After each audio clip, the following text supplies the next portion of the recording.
So today I want to do a demonstration, a 5-minute dashboard demonstration to show how you can whip up dashboards, analytics dashboards for on-cloud operations using StackQL inside 5 minutes, obviously. So hopefully this video doesn't run too much longer than 5 minutes. So let's be upfront and honest. There is some preparatory work, so we need to have Docker desktop inclusive of the local Kubernetes cluster, and also Helm installed. It doesn't hurt if you've actually pulled all the Helm charts that we're about to use here and have all the Docker images that are inside them. Helm can do all that for you. So there's that's sort of laid out in this walkthrough document here. You can see the URL. Don't worry, we'll tag the video with the URL you need to follow this. So I'm just showing you this markdown document. There's a bit of preparatory work preparing secrets so that you can access all of your cloud resources. Obviously, we're not giving away anything secret in a public document. So we'll sort of gloss over that. We'll just get straight to the fun part that we're all ready for. So we have a document full of secrets. We also have another document full of non-secret configuration, which is inclusive of some StackQL views that we're going to use. StackQL operational statements to pull registry documents and then create views on top of them that we can then use inside of our dashboards. Okay, so let's just do exactly this. So we just go to the root of our repository. I've cheated and already gone there. I can go in here and I'm just going to copy and paste this rather long-winded statement here. Whoops, let's see how good I am at highlighting on my MacBook here. Oh, come on. So I'm going to run this one. It's going to consume the secret file and the public config file and all the Helm charts that we've created and have persisted here in this document, in this repository. Away it goes. It takes a while to expand all the templates. It'll do that. Okay, that's done. Next thing, we just kick it off, okay? So this is going to be the limiting factor in our 5-minute demonstration. So if this runs inside of roughly 5 minutes, well, I'll just give you a very quick peek at the dashboards, and then I'll leave it up to you guys to have a full fun sample later. So, okay, so it's creating a whole lot of Kubernetes resources. This is just I have my kubectl configured to pull into the local Kubernetes cluster, obviously, because I'm not encouraging anyone to deploy this, especially not in a production environment or a cloud environment that isn't heavily protected.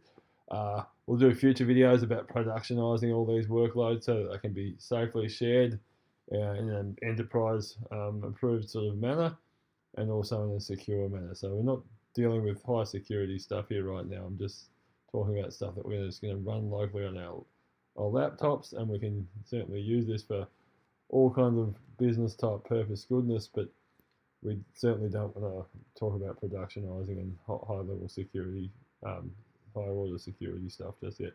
So let's just see what we've actually deployed here. There's going to be a lot of stuff happening, and so what's going to happen? All of these pods here are running different parts of the workload. For Superset is an open source and free dashboard software. There's a lot of great commercial dashboard software products, but they're all rather expensive. So here we're using Superset because we can deploy it and run it free of charge. So there's all these different components in the Superset ecosystem to keep it running, including Redis and Postgres, and you can see them all here. I won't talk about them too much. In addition to that, we have StackQL, which is our software that we've produced that enables you to talk SQL to arbitrary resources. And in this case today, we're talking about cloud resources.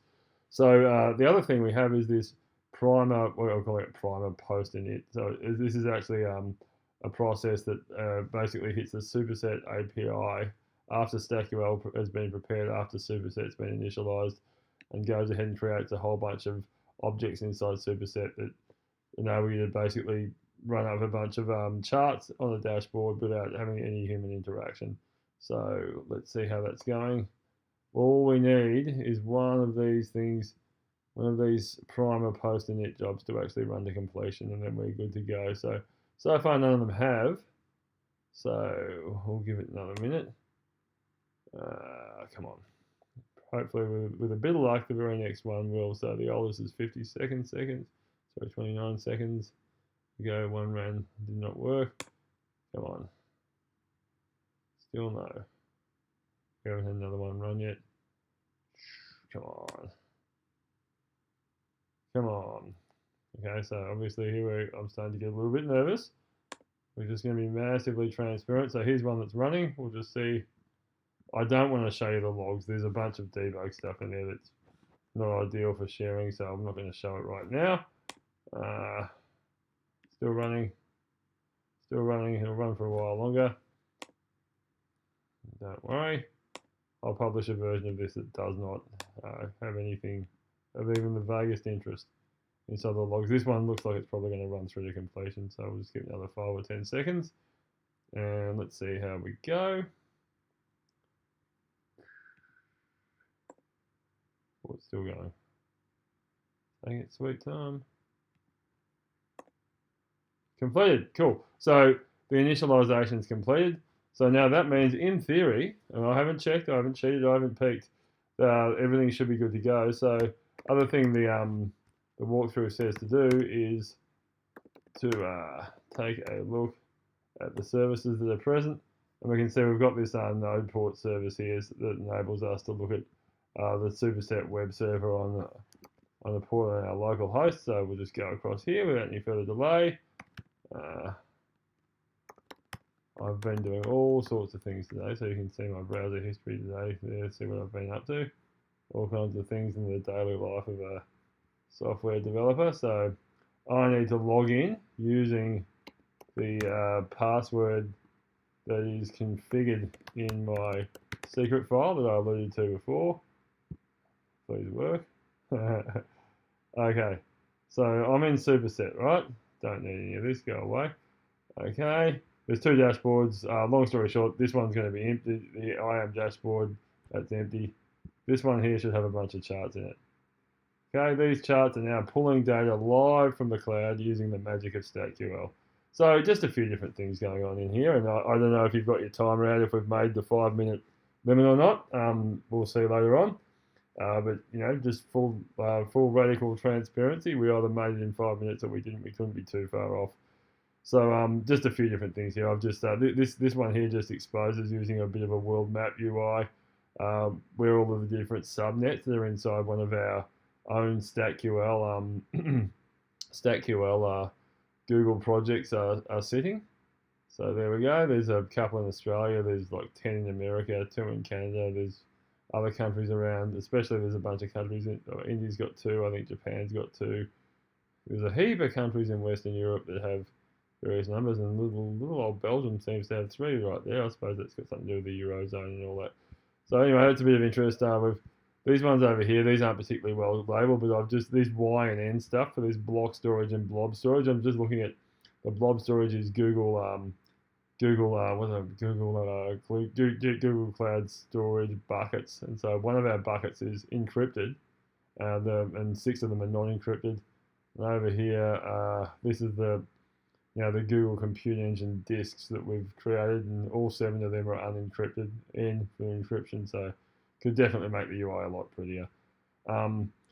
Yeah, this one just looking at these 2 here are just presenting the same data slightly different ways, just the VMs that we've got that are classified either small or micro. I think I've been a little bit lazy here. We do have a view that exposes a union set of all of the Amazon and Google VMs that we actually have in our cloud estate at the minute, but I think these are just representing the Google ones. You get the idea. We can union together different clouds and all sorts of things. That really that's probably enough for today. In future videos, we'll talk about the kind of stuff that we didn't talk about today in detail, like making this stuff really secure and productionizing it and getting it highly available and all that other sort of goodness that you want to do with your real life data for large enterprise customers.